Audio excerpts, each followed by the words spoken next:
दोस्तों, पाकिस्तान की बत्ती गुल होने वाली है, पावर प्लांट बंद होने वाले हैं और बांग्लादेश में पेट्रोल पंप्स के बंद होने का खतरा एकदम गले पर पहुंच गया है। ढाका समेत तमाम शहरों के पेट्रोल पंप्स पर कई किलोमीटर की लाइन लगी है। पंपটিও কিন্তু বন্ধ ছিল। ईरान और अमेरिका इजराइल के बीच चल रही जंग ने दोनों पाकिस्तान मतलब ईस्ट और वेस्ट पाकिस्तान, अगर या यूं कहें सरल भाषा में तो बांग्लादेश और पाकिस्तान, दोनों का हाल उसने बेहाल कर दिया है। दोनों देशों की सरकारों के हाथ पांव फूले हुए हैं। क्या करें, कहां से गैस मंगवाएं, कहां से तेल मंगवाएं और मंगवाएं तो उसके लिए पैसे कहां से लाएं। दोनों देशों में जबरदस्त एनर्जी क्राइसिस की सिचुएशन है और खतरे वाली बात यह है कि लगातार बढ़ती जा रही। पहले बात करते हैं पाकिस्तान की। तो पाकिस्तान में डीजल पेट्रोल के बाद अब खतरे की घंटी बज रही है एलएनजी के लिए। खबर आ गई है कि पाकिस्तान में एलएनजी का स्टॉक अब केवल 10 दिनों का बचा हुआ है और यह हाल तब है जब फारस की खाड़ी में फंसे कुछ शिप्स क्रूड ऑयल लेकर होर्मुज को पार भी कर गए हैं। क्रूड ऑयल के कुछ कंसाइनमेंट पाकिस्तान भी पहुंचे हैं, लेकिन इससे पाकिस्तान का यह क्राइसिस खत्म नहीं होने वाला है, क्योंकि इस बार संकट तेल का नहीं, गैस का है। और पाकिस्तान को गैस कतर से मिलती थी, लेकिन ईरान के हमले ने कतर के गैस प्रोडक्शन को ठप कर दिया। कतर ने गैस इंपोर्ट करने वाले देशों को भी फोर्स मेजोर का संदेश भेज दिया। इसका मतलब यह है कि फिलहाल कतर अभी एलएनजी का एक्सपोर्ट नहीं करने वाला है। कतर से सप्लाई बंद होने का मतलब है पाकिस्तान में गैस के लिए गदर मचना। कतर में गैस का प्रोडक्शन अब तक शुरू नहीं हो पाया है। दूसरी तरफ पर्शियन गल्फ में फंसा एलएनजी से लदा आखिरी शिप भी होर्मुज पार कर गया है। यानी अब और किसी भी एलएनजी टैंकर के आने की उम्मीद नहीं है। अब यह सिचुएशन पाकिस्तान को बहुत भारी पड़ने वाली है। उसकी बड़ी वजह है पाकिस्तान की एलएनजी इंपोर्ट के लिए कतर पर डिपेंडेंसी। पाकिस्तान अपनी एलएनजी इंपोर्ट का 99% केवल कतर से खरीदता था। Institute for energy economics and financial analysis की 19 मार्च को यह रिपोर्ट आई है। जरा इस रिपोर्ट को देखिए। यह रिपोर्ट बता रही है कि अब तक पाकिस्तान एलएनजी के मामले में सरप्लस था, लेकिन 2024 के अंत तक पाकिस्तान में एलएनजी की खपत कम हो गई और स्टॉक बढ़ गया। असल में पाकिस्तान एलएनजी का इस्तेमाल ही ठीक से नहीं कर पा रहा था। उसके एलएनजी से चलने वाले पावर प्लांट्स में भी खपत नहीं हो पा रही थी। एलएनजी की स्टोरेज फैसिलिटी भी इतनी नहीं थी कि पाकिस्तान लंबे समय तक के लिए गैस को स्टोर करके रख ले। हालत तो यह हो गई थी कि 2025 से 2026 के बीच पाकिस्तान ने अपने 5 एलएनजी कार्गो को लेने से इनकार कर दिया था। जंग शुरू होने के कुछ ही दिनों पहले पाकिस्तान ने कतर से भेजे जा रहे 24 एलएनजी कार्गो को किसी और देश को भेजने के लिए बोल दिया। और अब देखिए, एलएनजी के सरप्लस से क्राइसिस तक का यह सफर पाकिस्तान ने कुछ ही महीनों में तय कर लिया है।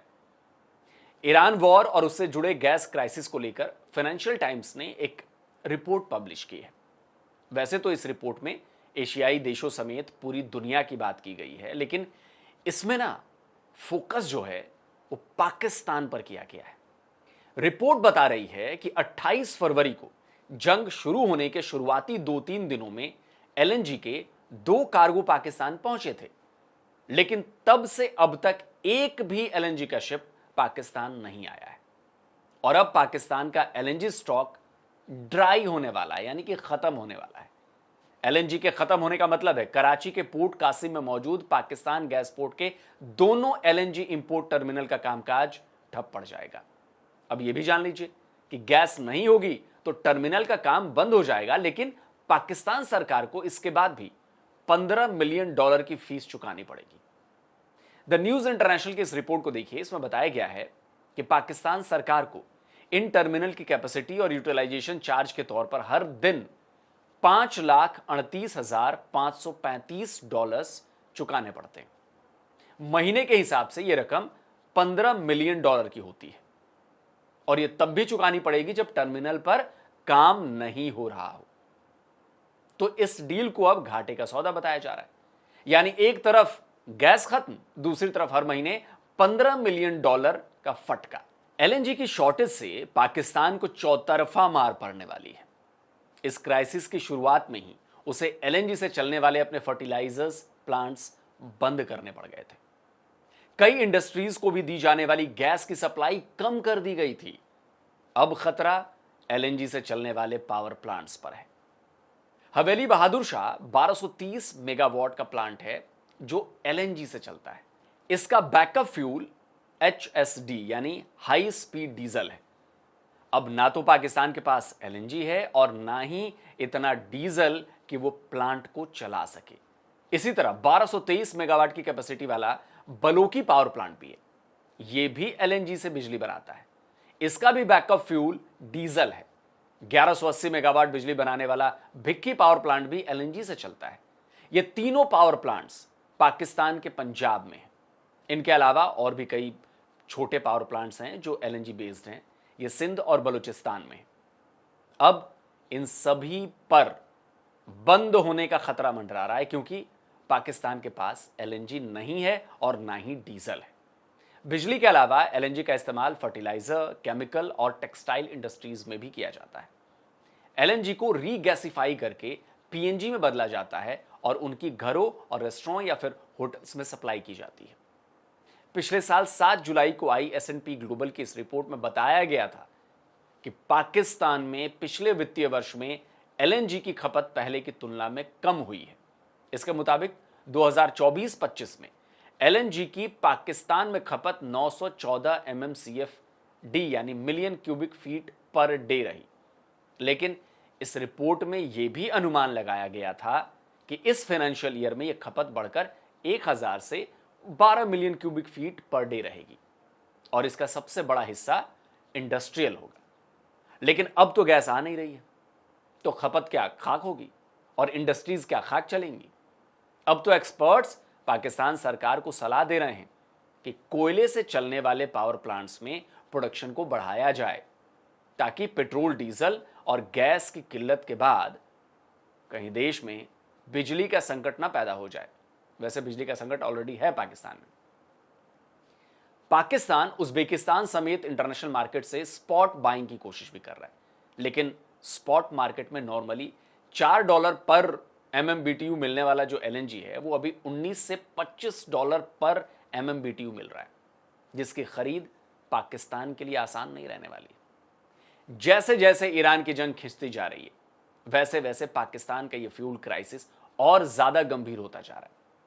वैसे पाकिस्तान के भाई बांग्लादेश का भी हाल उससे कुछ अलग नहीं है। बांग्लादेश में एलपीजी की किल्लत को साल 1.5 साल से झेल रहे हैं बांग्लादेश के लोग, लेकिन ईरान के साथ जो जंग शुरू हुई तो बांग्लादेश में जैसे हाहाकार मच गया। एक तरफ पेट्रोल पंपों को तेल की सप्लाई नहीं हो रही है, दूसरी तरफ पेट्रोल पंपों के बाहर तेल भरवाने के लिए गाड़ियों की लंबी लंबी कतारें लगी हुई हैं। इस वीडियो को देखिए। दूल्हा सजी हुई गाड़ी से शादी करने जा रहा था लेकिन तेल नहीं मिला, गाड़ी की टंकी खाली हो गई। दूल्हे मियां को शादी के कपड़े पहने ही गाड़ी में धक्का लगाना पड़ गया। अब बांग्लादेश पर इससे भी बड़ा खतरा मंडरा रहा है। यह खतरा है देश के ज्यादातर पेट्रोल पंप्स के बिल्कुल बंद हो जाने का। Bangladesh petrol pump owner association ने प्रेस रिलीज जारी कर खतरे की घंटी बजा दी है। एसोसिएशन ने चेतावनी दी है कि पेट्रोल पंप्स पर तेल की कमी और भारी भीड़ की वजह से पंप को चलाना मुश्किल हो चुका है। कई जगह पेट्रोल पंप कर्मचारियों के साथ मारपीट की भी खबरें आ चुकी हैं। प्रोथोम आलो की इस रिपोर्ट के मुताबिक सामान्य दिनों में बांग्लादेश में रोजाना 1100 टन पेट्रोल की खपत होती है, लेकिन अभी पेट्रोल की मारामारी ऐसी मची है कि ये खपत 2 गुनी हो गई है। ये पैनिक बाइंग का असर है। लोग फटाफट टंकी फुल कर रहे हैं कि तेल खत्म ना हो जाए। 8 मार्च को छपी इस खबर में बताया गया था कि बांग्लादेश के पास 1.5 लाख टन क्रूड ऑयल का स्टॉक बचा हुआ है। बांग्लादेश की रिफाइनरी हर दिन अधिकतम 4000 टन कच्चा तेल रिफाइन कर सकती है, यानी यह स्टॉक करीब 1 महीने तक खिंच सकता है। 8 मार्च तक तैयार पेट्रोल का स्टॉक 15,517 टन था। तो अगर डिमांड को कंट्रोल में किया जाए तो 1 महीने तक यह स्टॉक चल सकता है। बांग्लादेश में डीजल की खपत भी अप्रत्याशित रूप से बढ़ गई है। मार्च से पहले तक हर दिन करीब 12,000 टन डीजल की खपत हो रही थी, लेकिन 1 मार्च से 4 मार्च के बीच ये डेटा आसमान छूने लगा।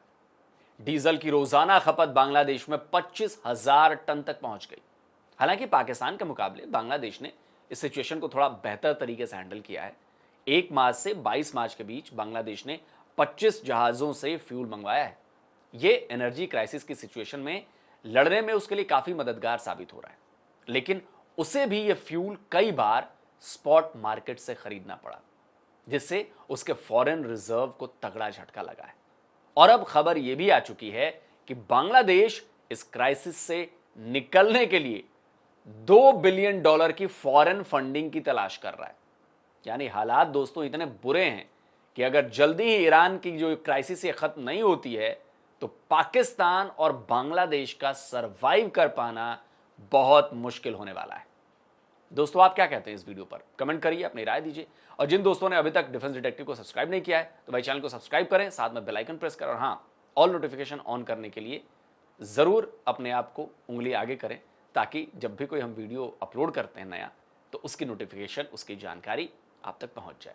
जल्दी मिलता हूं एक और नए वीडियो के साथ। नमस्कार, जय हिंद।